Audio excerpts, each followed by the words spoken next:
Hello everyone, I'm looking for liberals and secularists who talks about Ganga Jamuna Tehzeeb, okay, but still get offended when his light is being lit on the temple area only and which has been a customary practice for decades. So where are those guys who talks about Hindu Muslim bhaichara, who talks about secularism, who talks about all those good things in order to make sure that there should be a prevailing social harmony in our country, there should not be hatred among the communities, etc. so and so forth. Then why are you getting defended if a lamp is lit on the temple premises itself? Okay, when the Hindus are actually following their practices, which is also given to them under the Article 19, under the Article 25. Always remember this point here. Article 25 does not really mean that it is only the minority religions have to be protected. This is a very big misconception is there. The constitution does not use the word minority or majority, nothing like that. It uses very simple that we have the right to practice, propagate, preach our religion, culture, etc. so and so forth. It means the judiciary here is not compelled to only protect the minority rights, religious rights, but also it has to protect the religious rights of each and every community, not on the basis of the number, but basis of that particular group following a particular religion and customs, etc. so and so forth. Okay, so here it's a classical case of what do we call it as test. We call it as what? Test. This is a very important thing that we are going to learn today. Test is nothing but being done with regard to what? Division of power. With regard to division of power, okay, between whom? Judiciary and the executive. As you all know that Schedule 7 of the constitution actually mandated that there should be division of powers, okay, and basically in our constitution it is properly written in the basic features of the constitution in all the books and texts that judiciary have to be independent. It means what? Judiciary does not judiciary should not be pronouncing rulings and judgments on the political pressure, on the executive pressure, etc. so and so forth. This is very important point but one has to understand. But what is happening here, when judiciary has given a ruling, the state government has opposed it. Okay, it means what has happened? The division of power. Okay, judiciary has the right to give the rulings and judgments on the basis of the law, and the state government has the power to, to make sure that there is social harmony is there, law and order problems are not there. So executive is following the principles of law and order issues, judiciary is following its own principle, but there is a contention is there with regard to this any particular area. Then that comes under what? Stress test. Remember this point here. We'll talk about it. We'll try to analyze it in a very perspective manner where we also take the sides of the state government, also take the side of judiciary, and we'll try to strike a balance with the help of which we'll understand the lecture very clearly. Okay, so let us now go ahead into the topic which has been there in the news and very popularly buzzing around in all the news channels and the newspapers and the media. So let us talk about it. Karthigai Deepam should shine. So let us go ahead in our lecture. So you can see here we are having Honorable Justice Swaminathan. Okay, the story goes this way that the controversy, he has given a permission to lit a lamp on the temple, and that was opposed by the state government, not by the people here, state government. Obviously, that's the kind of appeasement policy that you can understand here. So, Dr. DMK leader Kanimoji, okay, she on Wednesday has put up a impeachment notice because judges cannot be removed. The process of removal or termination of the judges is not called as they have been terminated because it looks very derogatory word with regard to their status. That's why we call it as impeachment, because it has legal and also what legislative proceedings also. That's the reason we call it as impeachment. We don't call judges has been removed, etc. We say that judges has been impeached. Okay, getting my point here? Yes. So she has put up a impeachment notice to Lok Sabha Om Birla seeking the removal of Madras High Court Judge J.R. Swaminathan. Okay, she did it so after securing the signatures of more than 120 MPs, Congress MP Priyanka Vadra, Gandhi Vadra, and Samajwadi Party Chief Akhil Yadav was also present during the submissions. Okay, they were also there. Okay, and means they are subscribing to this particular impeachment motion, and it really means that they are not liking the ruling of this particular judge. Okay. So what has happened here? Madras High Court single judge bench. Okay, J.R. Swaminathan directed that during the Karthigai Deepam festival, the ceremonial lamp be lit on the stone pillar. Okay, atop the Tripurantakuram hill in Madurai. So one hill is there on that particular, as we have seen in the picture itself. There they can lit the lamp. Okay, rather than the usual spot near the temple below. They used to do the usually they used to do at the down. Now they are doing at the top. The site is religiously very sensitive because it is very close to both a Hindu temple and a Sikandar Badusha Dargah, a Muslim shrine, making communal tensions a concern. That is a major contention here. Okay. Usually they used to lit the lamp at the down. Now they are lighting the lamp at the top. Okay, and exactly just beside it we also have a Muslim shrine over it, so that becomes a matter of communal tension or not. Yes, so now the story goes like this: government versus judiciary. The Tamil Nadu government refused to implement the High Court order, citing that law and order issues may create in the state. Okay, because of this particular decision. Okay, the matter then the temple side went to the Supreme Court, and it is now being heard. Okay, now being heard in the Supreme Court. Now the Supreme Court has not yet given the the ruling of it, but the High Court ruling has not been honored by the Tamil Nadu government. Tamil Nadu government refused to lit the lamp, give the permission to lit the lamp at the top of the hill. So the temple side went to the Supreme Court. Now let us talk about some important analysis. Judicial independence. Is judiciary independent with regard to how it perceive the law, how it give the rulings and judgments, or whether you have the parliamentary sovereignty is more important. Parliament is sovereignty is nothing but parliament is basically is a body which is like completely independent of itself. Okay, so here we are talking about whether parliament is completely independent or judiciary is completely independent. So what is it all about? Judicial independence depends that judges make decisions based solely on law and facts, free from political pressure. So that is what is called as judicial independence. So I am a judge, I will make a judgment on the basis of law, on the basis of facts, but not on the basis of what political pressure or some political party is telling me to do this. I will not do that. That is my judicial independence. Demands of impeachment on political grounds, if based on a disagreement with the judicial interpretations, can endanger this independence. Suppose if I belong to a political party and the judge ruling comes against my political party where I am supporting a particular Hindu or Muslim group. So what happens that the political party will try to impeach me. Okay, why? Because I am not aligning to their particular ideology. If this kind of like cycle starts, okay, it erodes judicial authority of mine. Moreover, I loses as a judiciary loses independence to rule. Okay, on the basis of law and fact, on the basis of what fundamental rights protection.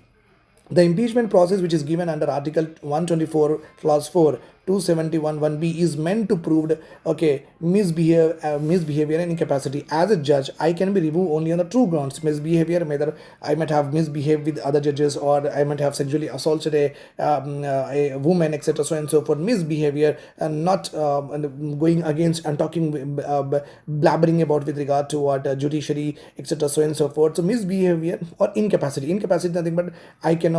Maybe my mind is not so good over a period of time. Okay, maybe Alzheimer's disease I may be having. I'm getting slowly unsound mind. I'm being very harsh sometimes. I'm being very calm sometimes. So people are talking about that. Okay, this judge is not going to hear the case. He lost his mind, etc. So and so forth. That is called as what incapacity. So a judge can be removed only on the two grounds, that is incapacity and also the proved misbehavior. So now the question here is why the judge is being removed on the basis of the ruling. On the basis of the ruling here we are talking about. Okay, that is not a constitutional principle. It is not a constitutional precedence also.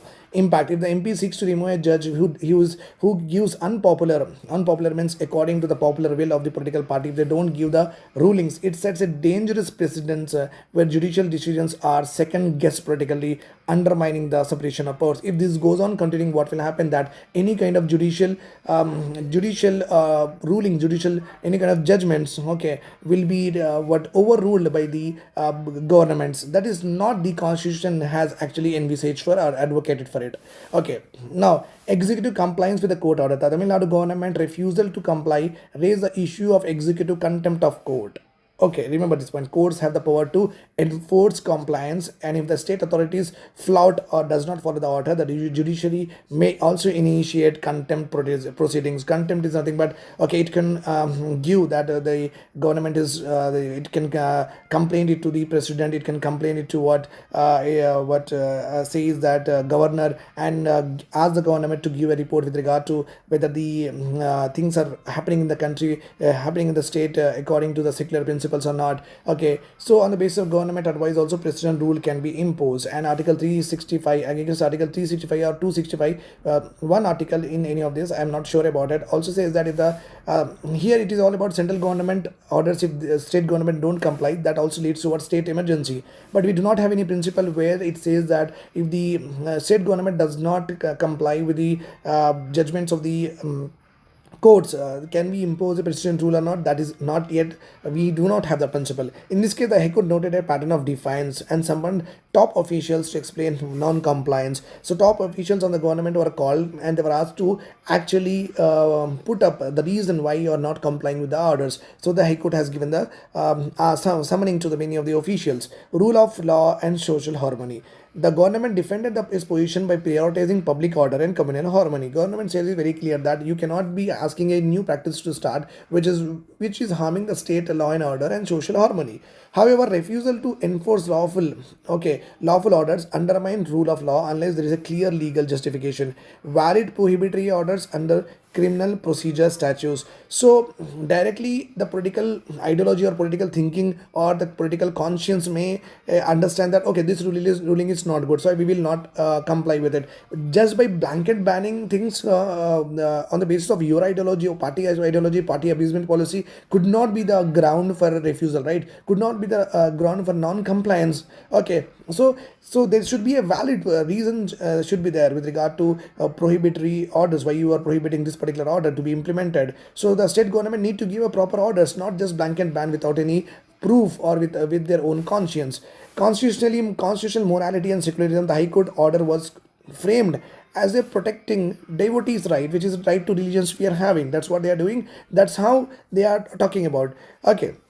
The government action has been criticized by political factors such as anti-Sanatan, demonstrating how constitutional principles can be invoked politically. So here High Court is saying that okay, I'm the custodian of the fundamental rights. I in the fundamental right to religious freedom is there. That is what I am doing it. Okay, the lamp is being lit in the temple premises, so no one should have a problem. That is what the High Court is saying. The government is saying that no, you are doing it because of what your political Vedanta, your political narration. Okay, so you are criticizing us being in anti-Sanatan, but that is not the thing that we are actually looking into it. We are actually thinking that okay, this may create a political tension, this may create a communal tensions in our state. That's why we just want it not to be lit. That's what the state government is saying. Okay, now judicial overreach or correct application of right. Argument suggesting overreach. Here Madras High Court has overreached his powers, that particular arguments. Critics argue that judge ignored a previous division bench decision and acted without full consideration of local peace and harmony. So previously, division bench already said that lamp should not be lit on that top hill. So that this judge has actually discredited that particular judgment, did not follow the previous judgment. So that is what he just overreached his powers. Some legal bodies have protested and called the judgment biased or hurried. That's what. So very biased and very hurriedly he has given the judgment in order to woo a particular religious group, nothing but a Hindu group here. Arguments defending the judiciary. High courts are the custodian of constitutional rights. If petitioners showed legal entitlements to perform a religious rites at a historical recognized site, the court is entitled to protect the right. A refusal by the executive to implement a valid order challenges constitutional balance. So that's what I told you, right? The judiciary has the right to. Judiciary is a custodian to protect our rights. If the judiciary don't protect the rights, then who will protect the rights? Okay, and if judiciary don't protect it and the state government does not allow it, how a constitutional balance need to be? How a constitutional balance will work out? Key takeaways here is that the test of judicial overreach is not popularity but legality and proportionality. So here the test is very simple. As a judge, I should be talking about law. I should be talking about the proportionality of rulings. Okay, I cannot be using any of the rulings or judgments or any of the conscience that actually emphasize on what popularity. So as a judge, we should work within the legal framework, within the proportional framework. Judges must justify and ground their decisions forming in the law. So whatever the decision the Madras Honorable Judge Swaminathan has given, he should be making a clear reason and validation with regard to how his decision is very correct. That particular reasoning has not been given. Sorry for that. Okay, separation of power is it's called a stress test. We call it as what? Stress test. Very good test. Okay, the controversy is a textbook example of how doctrine of separation of powers can be strained. Okay, judiciary issues an order. Okay, interpreting rights in the contested piece. Executive don't implement the order, citing administration and political public order will be disturbed. Legislature attempts to discipline the judiciary via impeachment. So here you are having what judge, here you are having what Tamil Nadu government executive, and here you are having what legislature, or three in one frame. You have never seen this particular case. Judges are what interpreting rights. Okay, executive try to not implement these particular decisions.